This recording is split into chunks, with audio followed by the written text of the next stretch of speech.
Hello, my dear storytelling friends.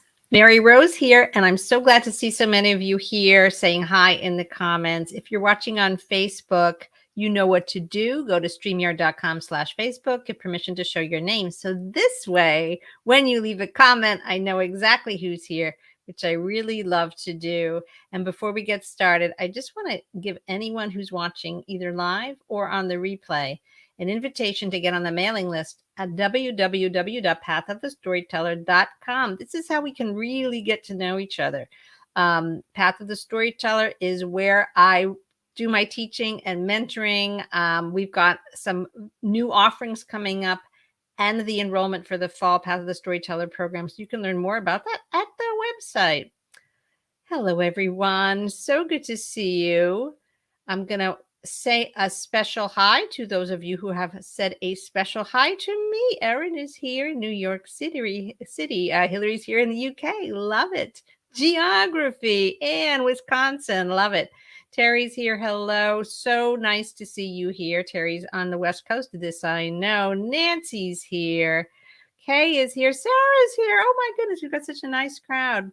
And hopefully more arriving soon. So why are all these wonderful writers gathered here today from all these far-flung places? Why, you ask? Because we go live at 1 p.m. Pacific time.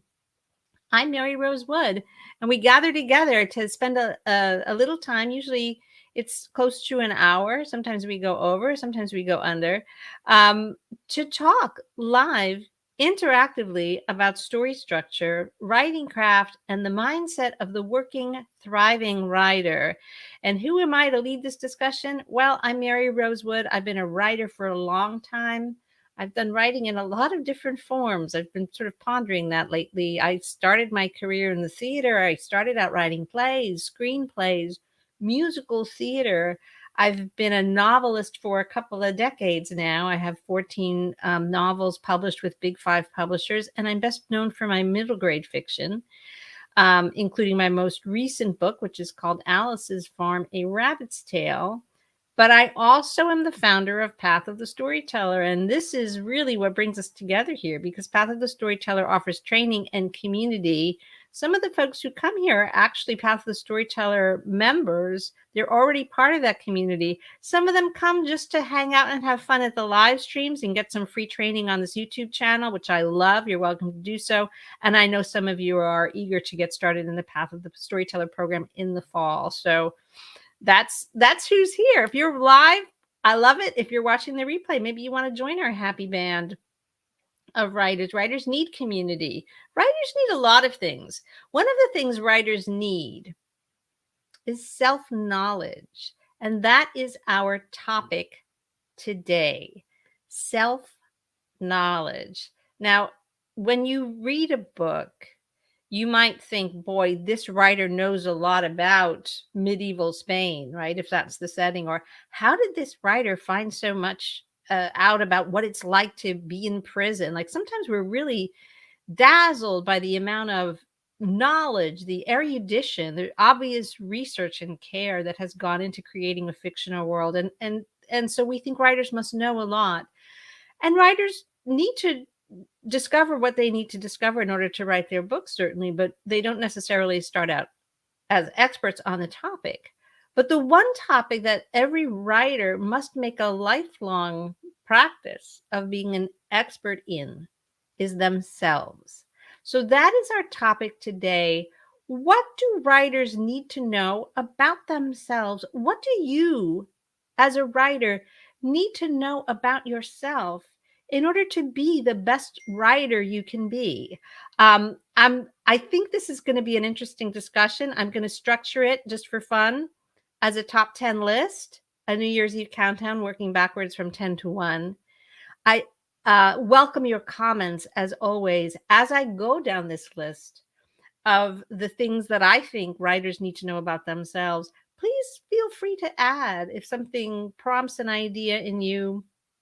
If you can think of another question that you might recommend writers investigate, or if the question that I ask prompts some revelation in yourself about, I don't even know that about myself, or I know that about myself, but I don't pay attention to it. And that's one of the things I want to talk about. Um, Please participate. You know that we weave it into the discussion and it always makes things better and more interesting, more of a community. So this topic was prompted. I was reflecting on an experience I had the other day when I got some feedback on my own work from someone who pointed out things to me in a draft of mine that I know that I do. I'm like, I know that. Oh, that's too convoluted. Yeah, I always do that. I had that kind of funny response that we sometimes have when we get feedback, like, yes, I know. Why are you telling me this? Oh, you're telling me this because I asked you for feedback. And now you're giving me feedback and you're telling me things I already know. I think that that is a relatable experience. And I thought, oh, well, gosh, isn't it interesting? We know stuff about ourselves. We know our tendencies, or do we? Now, this is a phrase, a little bit of a catchphrase that we use a lot in the Path of the Storyteller program and community. Know your tendencies. Anyone who's in the program knows that they've heard me say that a lot. And what does it even mean to know your tendencies? Know thyself, as Socrates would say. So that's what these 10 questions are going to be all about. So let's get started, shall we? Some of them are, I should say, quite practical and may feel even a little banal, but some of them are going to go deep. So we have quite a mixed bag of questions here today. Hey, Mie, let me say hi. You just added your greeting in the comment. I'm particularly glad you're here today for this discussion. I think it's going to be a good one. All right. Number 10 of my top 10 list of things that writers need to know about themselves, things you need to know about you. Number 10, when do you work best? This is a very practical question. It's a very practical question. Have you a clear answer to it? Have you experimented with your writing practice so that you really know when you work best? Now, before you say, oh, yeah, I'm a morning person, I'm a night person, I just want you to pause and investigate the question, because there's a couple of elements to this. One of them indeed might be when your brain feels most fruitful, alert, when your creativity seems to be most available to you. And that might be first thing in the morning. It might be after you wake up from your afternoon nap. It might be in some kind of golden hour before dinner, or maybe at night when everyone else is asleep. There's all kinds of rhythms to the day. But you are also part of a household, most likely. And there are uh, overlaps between when you may feel you work best and when it practically happens in terms of how you fit into the rhythm of the household. So don't just say, I'm a morning person, but I got to bring my kids to school, so then I can't be a writer. Like, okay, you're a morning person and mornings are busy in your house. And so the question of when you work best needs to take that into account in a practical way. And once you know the answer to this question, then here's the follow-up. And you'll see that each of these questions has a follow-up. If you know the answer to when you work best, have you arranged your writing schedule to suit that answer?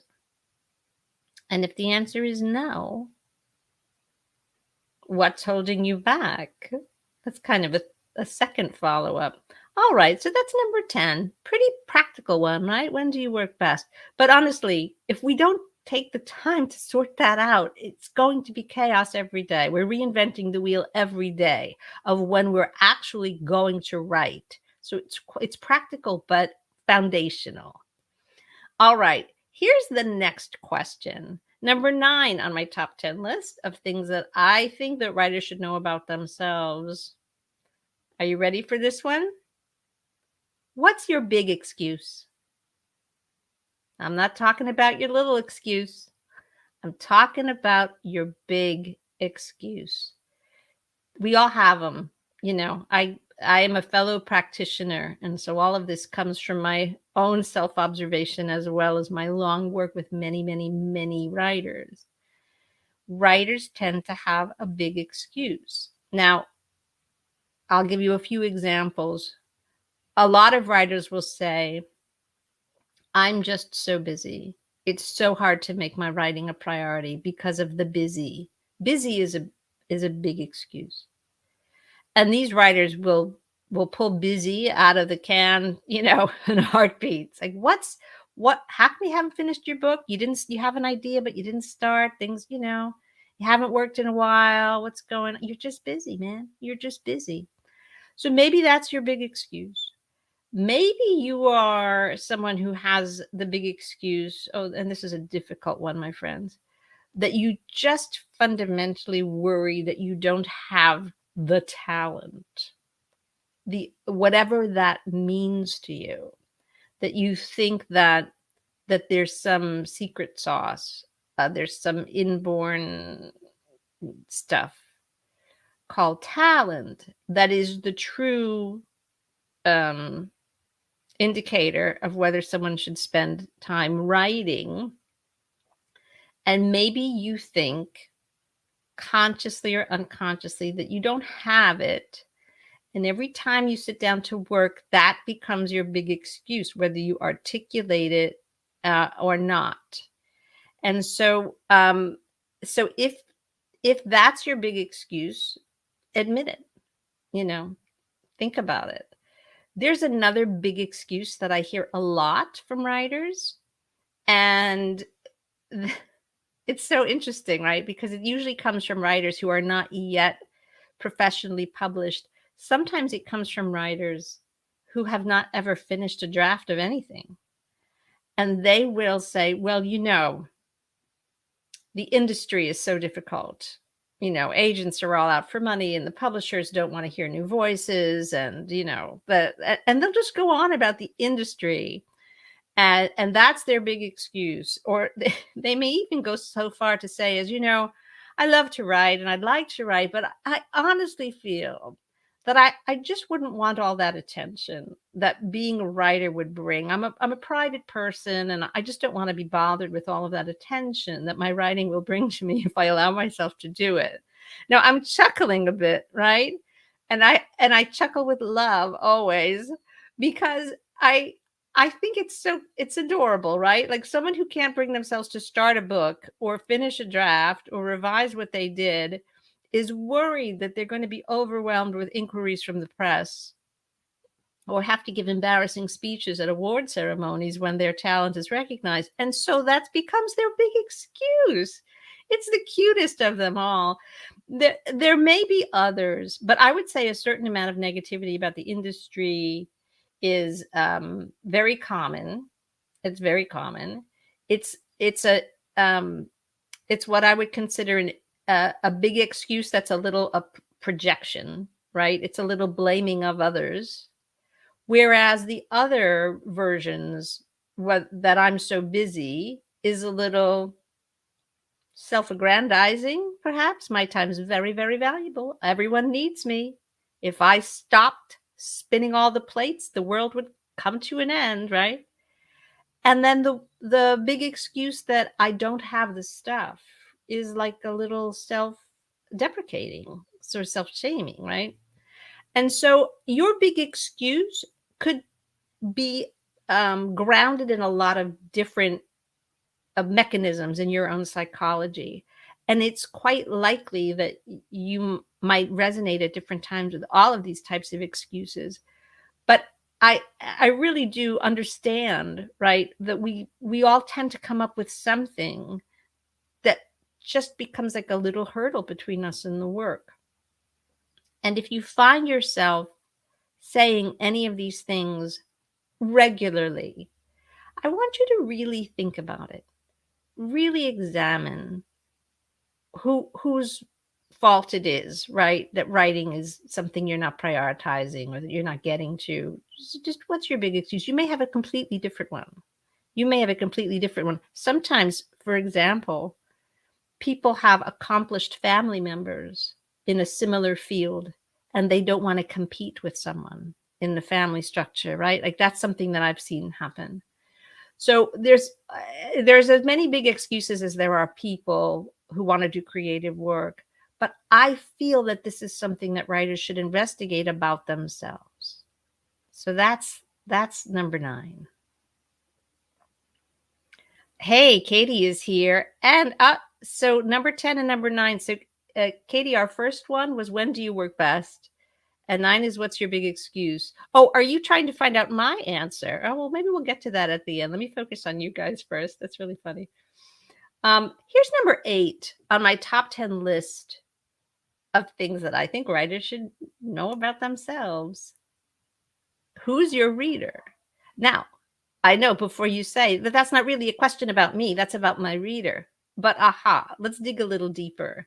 This is a question that goes further than, well, are you writing adult literary fiction or middle grade comedies or YA thrillers? It has much more to do with your idea of who's going to be reading your book on a personal level than it does on a publishing category. So let me dive a little more into this.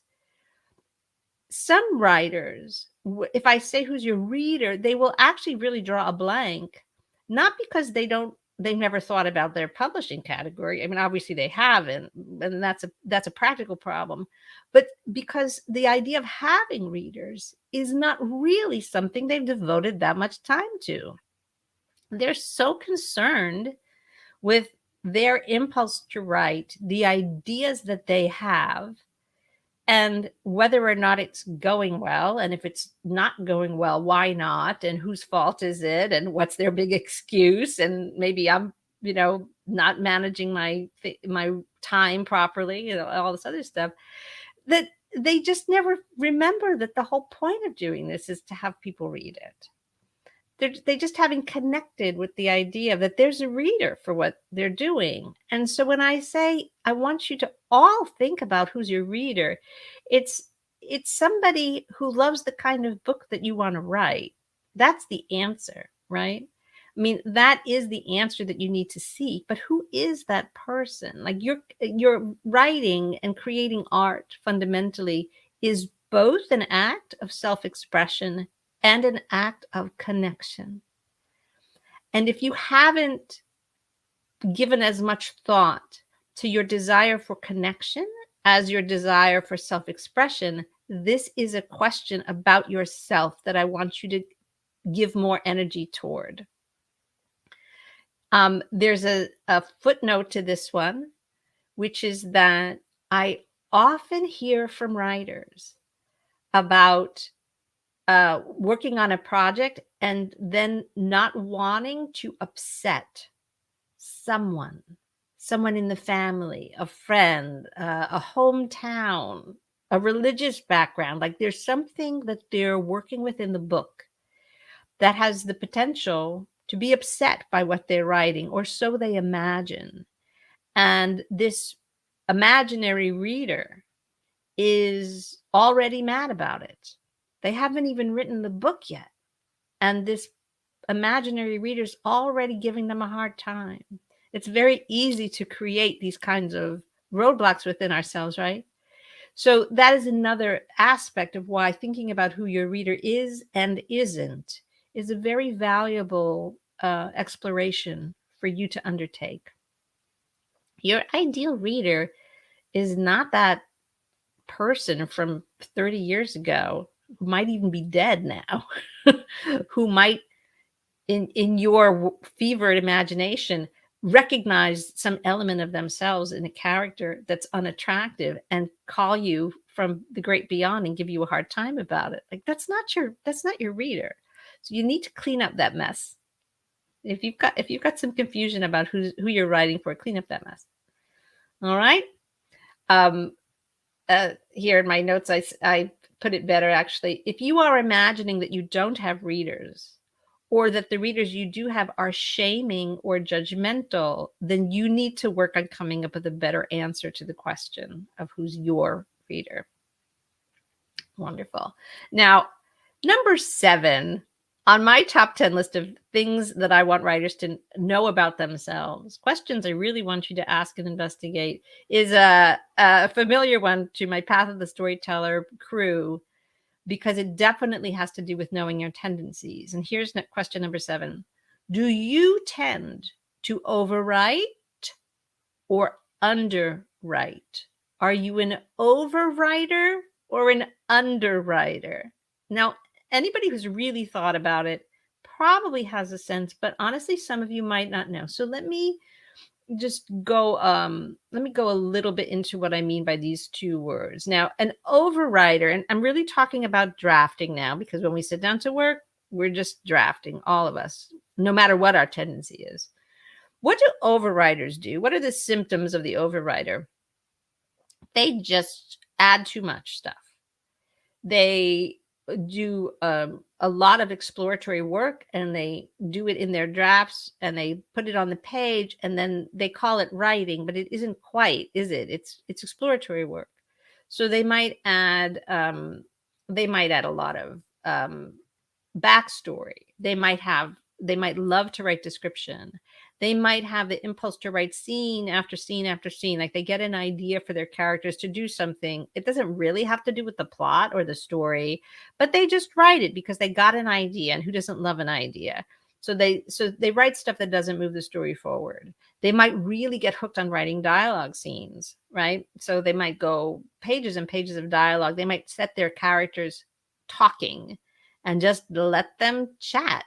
But a lot of this dialogue is just banter or chit chat. It doesn't really have to do with story or character. They might get really addicted to prefaces and prologues and preludes and postscripts and like just anything that they can add, they'll want to add. They will often write early chapters that are completely unnecessary. So we call this throat clearing. They'll write a couple of chapters of just the main character wandering around, meeting people, doing stuff, and there's no plot yet. And in their minds, they're establishing the world. They're introducing the character, but you can establish the world and introduce the character on the first page of the story. You don't need 2 chapters of no story to do that.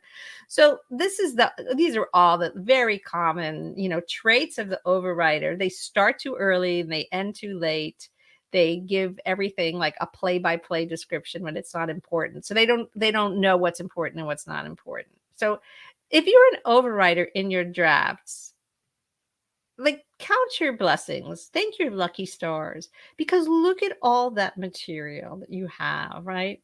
The problem with being an overwriter is if you don't know that's what you are. And that's why it's so important to know your tendencies, because if you can draft with abandon, creating lots of material, pages and pages, and all the while you are happily wearing your I'm an overwriter t-shirt, like if you own it and you say, you know what my superpower is? I'm an overwriter. Then when the time comes to revise and shape all of this material into fiction that is ready for the reader, you're not going to be in denial about what your job is. In revision, what is the focus of an overwriter? Disciplined story structure. Number 1, an overwriter needs to be able to recognize what is story and what is not, because if it's not story, out it goes. That's the number 1 job of an overwriter in revision. The other job of an overwriter in revision is compression of language. You've got to learn how to say everything in the most compressed possible way. You've got to replace 3 words with 1. You've got to replace, 5 descriptions with usually just the best one is good. You've got to really go through a lot of the different tools of compression. There's a lot of ways to compress language. And so you've got to learn them.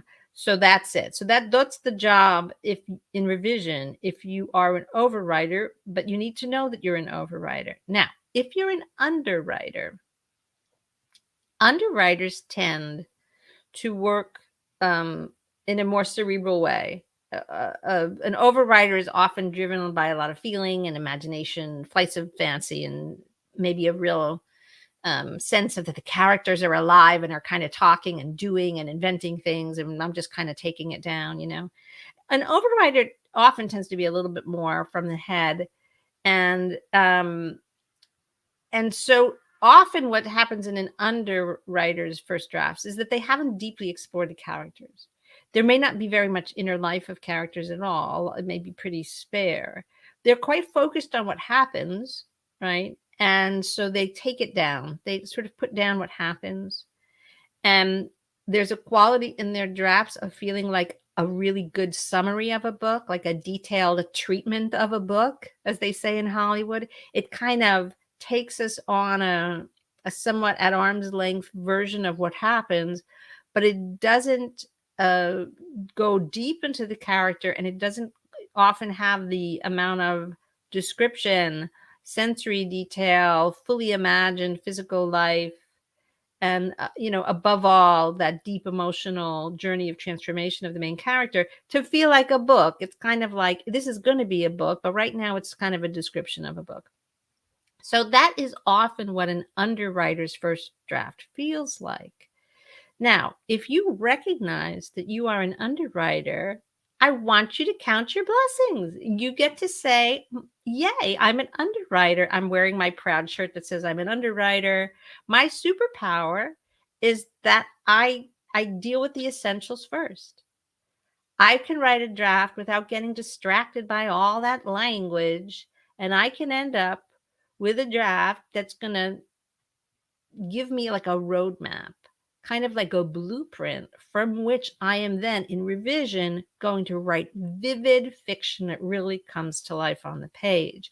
So your task in revision is a little different than that of the overwriter, isn't it? But you know it because you know yourself, you know your tendency. When you are an overwriter, when you are an underwriter, your task in revision is to slow down. You've got to dig deep into your character, right? You've got to really start to solve the why of your character, the deep journey of transformation. Why is your character even on this story? Like, why is this story happening to this character? You need to slow down and get that sensory feeling. You need to imagine the settings. You need to embody everything. You need to learn what kinds of description and sensory information are useful to the reader and what are just extraneous. So you'll see that the job in revision of the overwriter versus the underwriter are quite different. And so it's incredibly beneficial to know your tendency. And most of us really will have a tendency, in my experience. This gives you focus not only on what to do in revision, but on which writing craft topics you should become an expert in. Okay, so I've already kind of gone over the things that each category is going to have to focus on. So that's where you really want to focus. I see some good questions coming up. I'm going to go through the top 10 list, I think, and then we'll get to these because I want to make sure I get through them all, and I'm going to pick up the pace a little bit. That was one of the longer ones because it had a kind of a two-parter thing. All right, here's number 6 on my top 10 list of things that I want you writers to really, really know about yourselves. Are you ready? How do you take feedback? How do you take feedback? Watch yourself, observe yourself. How do you take feedback when you get it? First of all, where do you get your feedback? That's an important thing to know. If your answer is, I never get feedback on my work, see, this is a really good thing to know about yourself. Maybe that needs to change. When you do get feedback on your work, how do you behave? What's the outside you, the public facing you, likely to do and say? Are you likely to just nod and feel like a deer in the headlights and not be able to hear what people are actually saying to you? Are you prone to defending your choices or wanting to explain things? Do you get really emotionally flooded because people are talking about your work and you just, feel bad about it? Are you excited that people are being so kind and thoughtful to give you this attention? I mean, attention is the greatest gift we can give each other, right? So what's going on the outside of you when you get feedback? But more importantly, what is going on the inside of you when you get feedback? Oh, I have to bring this up from Terry. Thank you for sharing this, Terry. So vulnerable. So Terry says, feedback embarrasses me and then I never return to the project, right? So this is a pretty useful piece of self-observation, right? That's something that if you know that about yourself, then get the embarrassment of getting feedback becomes kind of the big excuse, right? Once someone's given me notes on this, it's tainted and I can never go back to it, So that's a really tough inner landscape to deal with. So you've got to be honest about this kind of stuff. That is an example of an inside response. The outside response might be like, oh, thanks everyone. These notes are great. I wrote them all down. I can't wait to dive into the revision. Like, that's a typical, like, cheerful writer response to feedback. Inside, that writer may be saying, nobody understands what I was trying to do. These people are so dumb. Why don't they get it? Like that, that writer may have an inside response that is totally different. That writer may be saying, well, now that I've shown this to people and it's not perfect, I'll never be able to look at it again. So I'll just start something new, right? You see how important it is to examine yourself, know yourself, because this kind of complex set of responses is stuff can really derail you. So the question of how you take feedback is so important. You know why? There's no way to be a writer without showing your work to people. Like, you're going to show your work to people. You're going to show it to people for notes on your drafts. You're going to eventually show it to agents and editors. The whole point of the work is to give it to readers.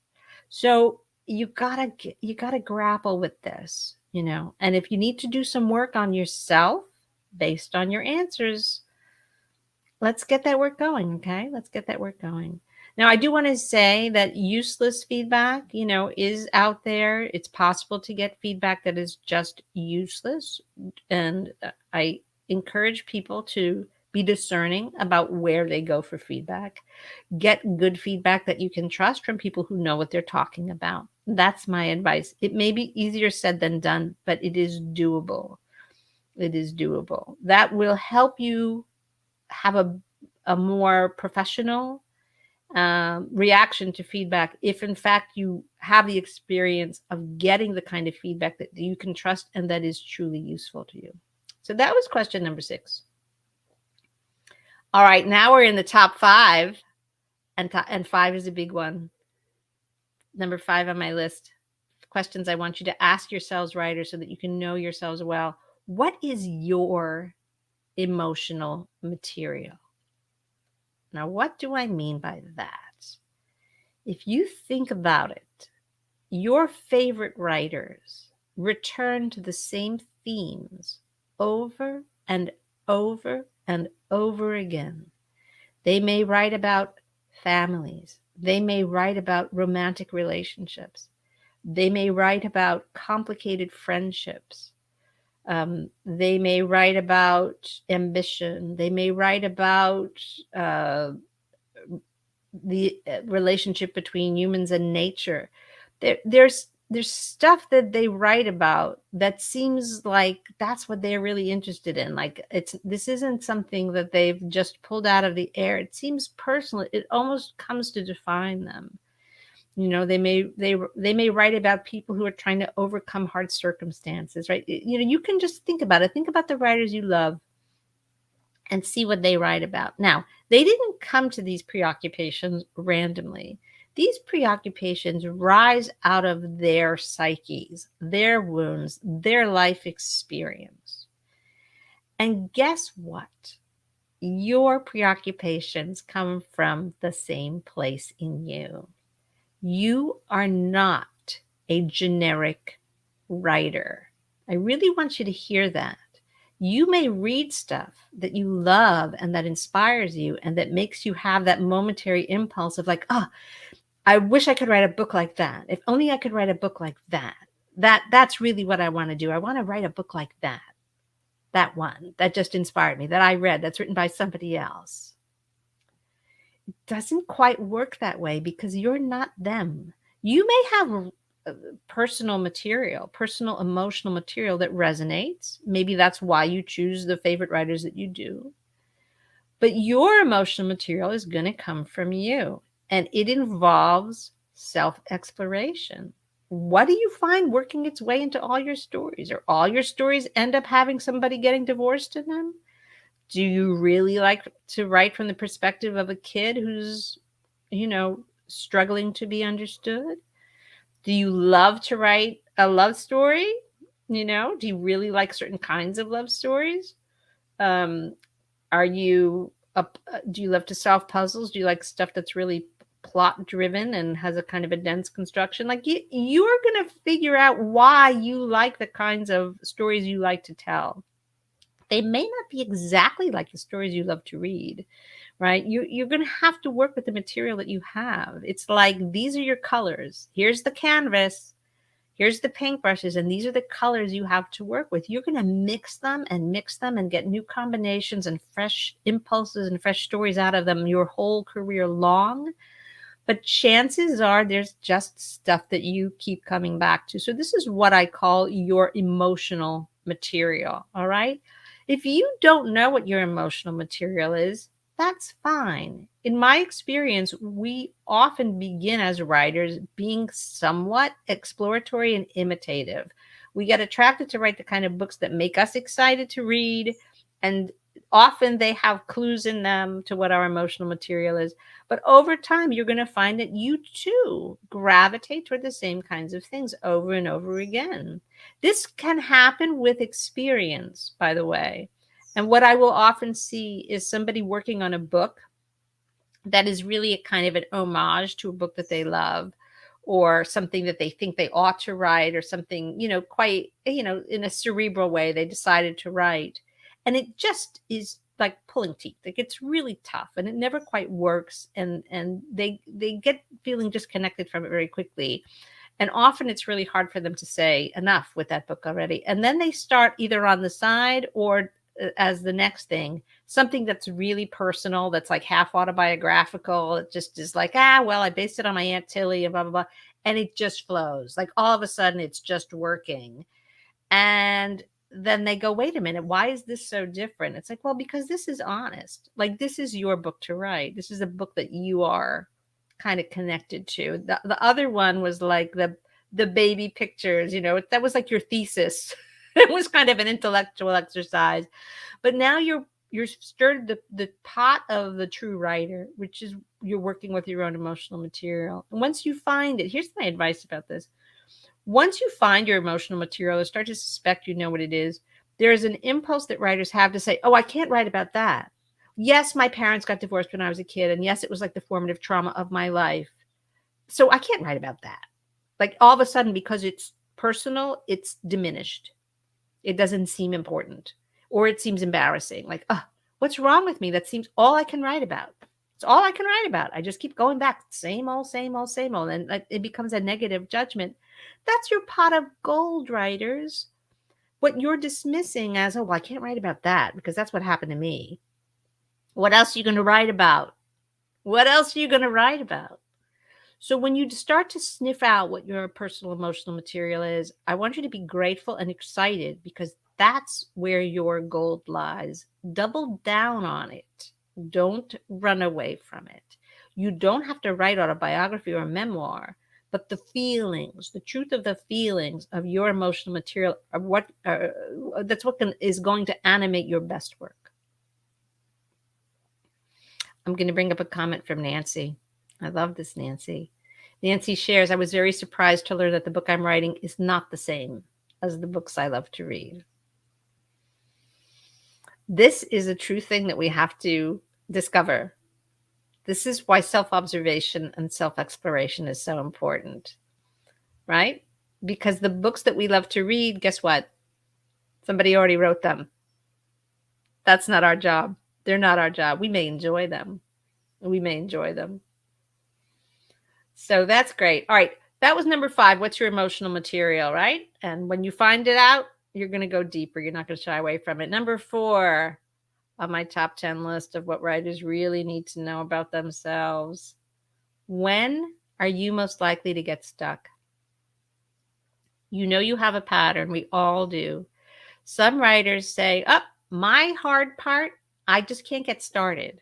I will do anything to procrastinate starting a new book, even if I have an idea and it's kicking around in my head. Maybe I made some notes. I'm so afraid to get started. Like, as soon as I started, it's going to be ruined, right? So they don't like to get started, and that's where they get stuck. Other writers love to start projects. They love it. Nothing makes them happier than starting a new book. It's like catnip. Oh, I started a new book. I started another new book. I have all of these beginnings of books. On my laptop, I have so many beginnings. Where do they get stuck? They get stuck at the end of the beginning. They like to come up with a premise. Maybe they love to invent a new character or new world, but they don't quite know how to execute it once they get past that excitement of here's my character, here's the world, maybe here's the sort of, the world of the story, maybe. Other writers will get really far into a draft and they will get to the kind of like the part where the plot has thickened the most, like kind of late in the second act sometimes, or maybe just the middle of the second act, or maybe a little after that. It's when their narrative becomes the most complicated.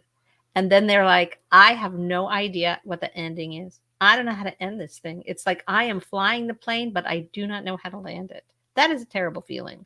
And you've also got a lot of sunk cost fallacy in there because you put so much work in. And that is sadly a time that writers will get stuck.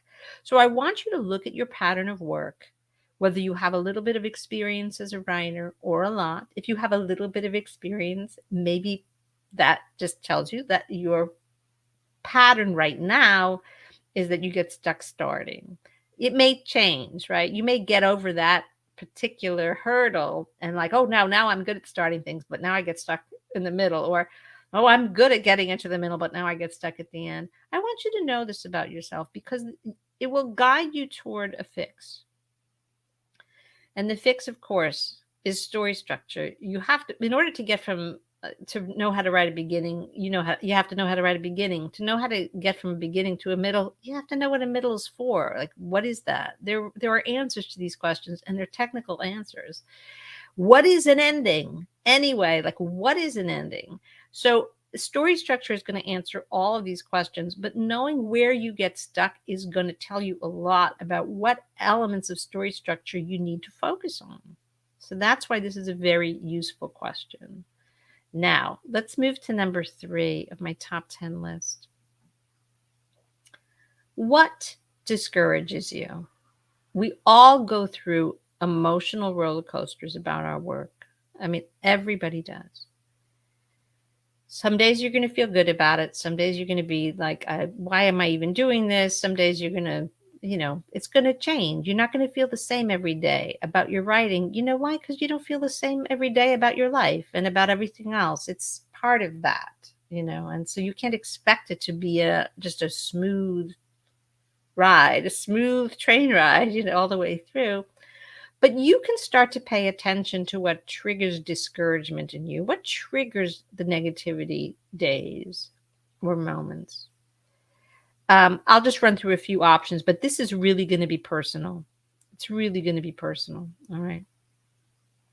Is it skipping days, writing? Like if you fall off the train of writing and you're pretty good for a month and you've written a couple of days a week most of the month, and then you get busy, one of your big excuses comes up, and you skip days, and all of a sudden you haven't for a couple of weeks. Does that trigger a discouragement?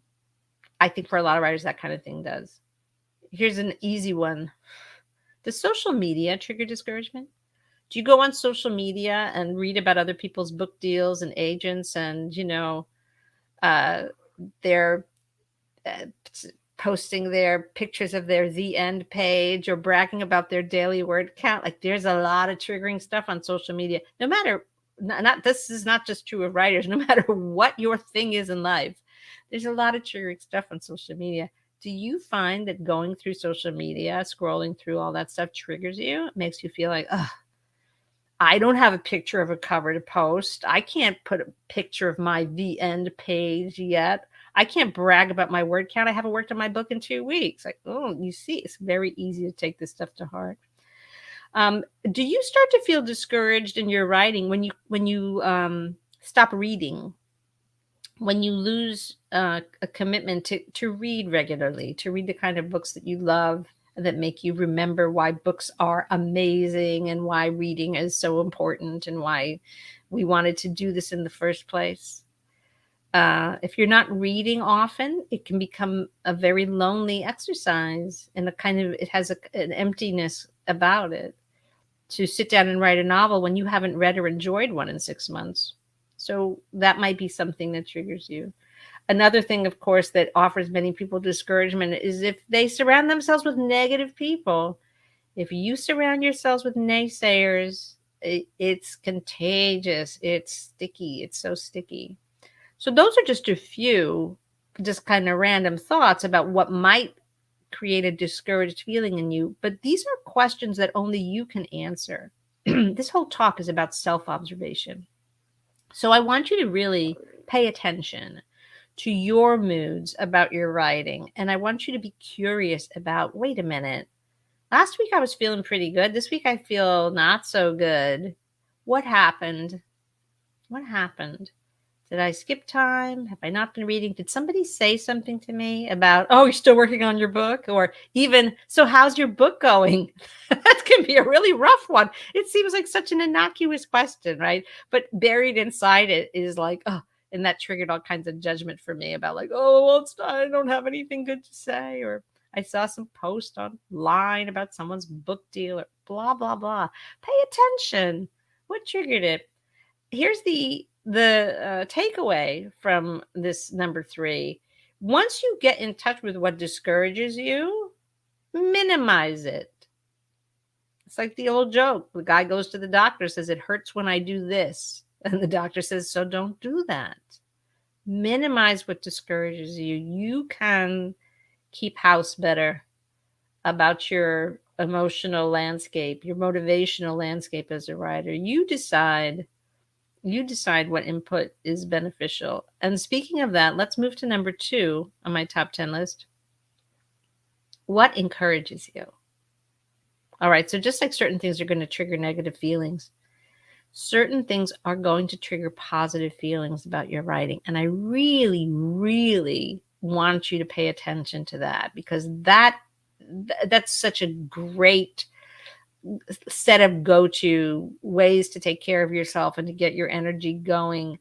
One of the things that might make you feel very encouraged about your writing is if you are being consistent, if you are sitting down to work. Doesn't have to be every single day, but if you're sitting down to work on your project regularly, however it works for your life, if you're being consistent, you might very well say, look, I'm doing it. Like, it becomes like this positive cycle, right? It becomes this circle of happiness, this self-fulfilling engine of like, I've been doing well, and therefore I feel like doing more, right?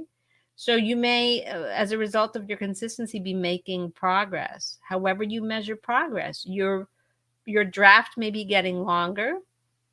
Your understanding of your main character may be getting deeper. Your revision may be going well. You may see in front of your very eyes, like mushy paragraphs getting tightened up, scenes that didn't really contain much storytelling, all of a sudden having high stakes. As you go through and fix the things, the improvement in the work itself will be very encouraging. The progress itself can be encouraging. What about sharing your work? Now, we talked a little bit about the precarious reaction some of us have to feedback, but what about just sharing it? I mean, maybe feedback does encourage you, but maybe sharing it, swapping it with a friend, even a little piece of it with a friend, people who you know are supportive, does that make you feel encouraged? Does reading stuff that inspires you make you feel encouraged when you sit down away from your own work and you read something that just says, this is great, man? There's no better job in the world than to write a good novel, is there? Just look at this great time I had with this novel. Maybe that's what encourages you. Maybe having a community encourages you. Maybe having a mentor encourages you, and I love serving as mentor. I love doing it for my Path of the Storyteller program and my community there. But I love doing it here on YouTube for anyone who's watching the replay. So you can find people that make you feel mentored. Where in whatever your circumstances, you can find a little bit of that energy. But the big question here, what encourages you? When you can answer that question, guess what? Do more of that. Pretty simple, right? All right. If you've been keeping count, we're now at number 1. We found our way to number 1 of my top 10 list. This is so important. It seems simple, but it's really not. I want you to be able to answer this question for you and you alone. Why do you write? Why do you do this work? It's not easy, right? There's a reason that you do it, and that reason is personal. It may involve other people, it may involve desire to connect with readers, it may involve a desire for self-expression, but there's some articulation of the answer to the question, why do you write, that is yours and yours alone. And I really want you to figure it out, to come up with an answer. It too may evolve over time as you get to know yourself better, right? But I want you to come up with an answer. And when you come up with an answer that feels true, that you look at and you say, yeah, that's really why I do this, write it down, put it on a Post-it note, and leave it where you can see it. We can all do hard things. I am sure that all of you do hard things every day. And when we have to do hard things, we do them because we know why we have to do them. We don't do them because we're gluttons for punishment. We do them because we have a reason. And making time for your writing, developing as a writer, honoring your creative practice, doing the work, spending the time, dealing with all these little demons that can come up, it's hard, and we can do it. It being hard is not a reason not to do it. But it being hard means that we need to remember why we're doing it. So I wholeheartedly encourage you all to really think about that number one question, right? Why do you write? There's a reason that you do. And if I may be so bold as to say, it's important that you do. All right, so there's my top 10. Wonderful. I am going to just quickly zip back through the comments and questions to see if there's more to be said today. So if you've got a comment or a question that you haven't made yet, this is the time to pop it in. All right. Miye has a comment. Now, this is obviously in answer to that, knowing when you get stuck.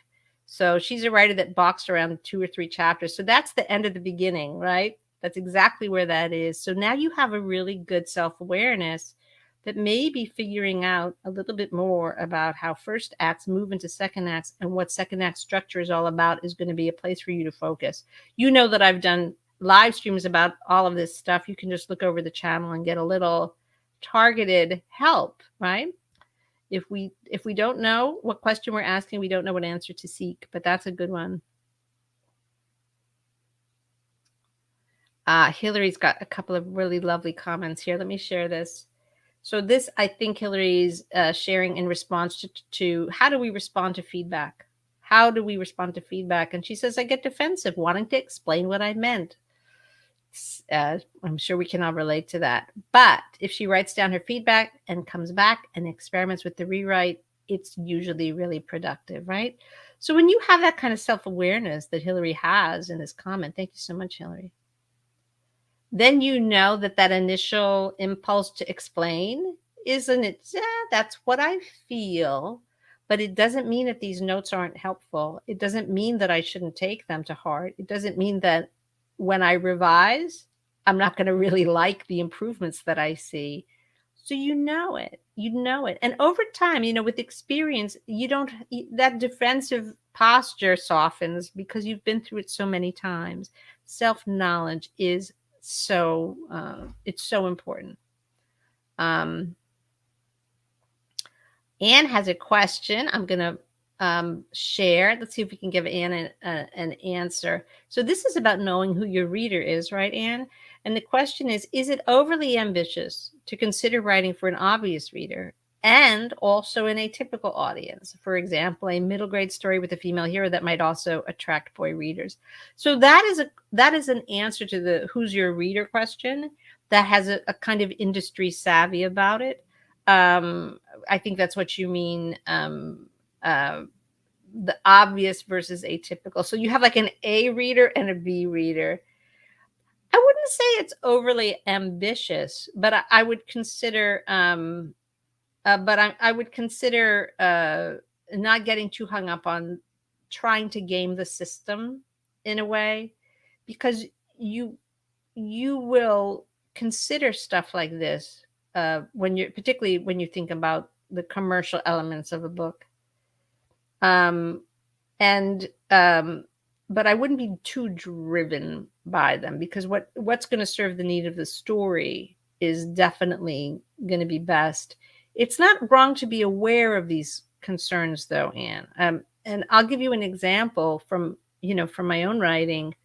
So I have a middle grade series called The Incorrigible Children of Ashton Place, and the main character, the hero of the series, is a 15-year-old girl, so already somewhat of an atypical main figure for middle grade, right? Because she's 15, but she's a Victorian 15. So that's, she's more of she's a bit of an unusual character in terms of what we consider of a contemporary 15-year-old, right? She's different than that. And she has 3 children to care for because she gets a job as a governess. And 2 of the children that she cares for are boys. One's a girl. All 3 of them are really funny and wild because they were raised by wolves. And so one of the things that happened, and that was just the story I wanted to write, but what quickly became evident was that the, quote unquote, typical boy reader, and these terms are very, we use them at our peril in a sense, because nothing is as it seems usually. But the typical boy reader, you wouldn't hand necessarily the book with the 15-year-old girl protagonist, or the, Victorian England seems kinds of twee. But the boys loved those 3 kids howling and barking and jumping on the furniture so much that those books did have a pretty broad readership in terms of that, right? They became kind of like all family read, right? There were jokes that the parents got. There was stuff for the girls really imagine themselves as the main character, but then all of the kids, the little kids in the family and the rambunctious kids in the family, really enjoyed imagining themselves as the raised by wolves children. So this is a long answer to your question, and it's not overly ambitious to think of it. It's interesting to think of it, but those kinds of thoughts sometimes don't drive our initial impulses about what story we want to write. It's not necessary to hammer all that out in advance. I'd be much more interested in you, like, figuring out what your emotional material was, and really thinking about that and your real core reader. I hope that's helpful. Terry's got a great one here too. This is a great self-observation, and one that comes up a lot is that she says, I overwrite sentences and underwrite story. This is a really powerful self-observation. So you know what to do, right? So once you know this about yourself, you're like, I got to make myself focus on story. I don't need to worry about my overwritten sentences just yet. I'll fix those in revision, but I have to make sure I'm working out the story. And I have to make sure that I don't squander all my writing time procrastinating by writing pretty sentences and ignoring the story, right? So when you know what's wrong, you can come up with a solution. Identifying the issues. That's really great, Terry. It's really perceptive. All right. I think these are great comments, great questions. That's all we got for right now. And we'll end with Anne's. Just added a new comment. Anne is having a chuckle because she believes she wants to write in order to help others the way good books have helped me. But then she says, I doubt my emotional material is something others will want to read about. You see, Anne, how you have caught yourself in an intriguing contradiction. The power of self-observation. That's just terrific. Of course, your emotional material is something that others will want to read about. And you know that. Why? Because when other people write authentically from their emotional material, you benefit. That's how you benefit as a reader. When a writer is honest and telling some good storytelling that comes from a place of emotional truth, you benefit. And you're going to do the same for your readers. I love this discussion. Thank you guys for staying, for being here, for participating. These live streams are always such a treat. I feel like I learn along with you in exploring some of these topics. I'm just going to do a last reminder that we've got a mailing list over at pathofthestoryteller.com. And if you're watching this video and you're not on the mailing list, I would really love for you to be on it. So head on over there and join. If you're watching on YouTube, and you're not subscribed to the channel, please subscribe. That would really be great. I'd love to have you as a subscriber, and you'll get notified if you click the little bell of the next time I've got a live stream up on the channel for you to enjoy. Thank you all so much, everybody. Between now and the next time we gather, I hope you're going to ask yourself some of these questions and come up with some intriguing answers that help you grow, develop, and define your identity as a storyteller. I think it's so important. It's really so important. I'm getting a thank you in the comments. You are so welcome. And I thank all of you for your participation. Until the next time we meet, happy writing, and I'll see you then.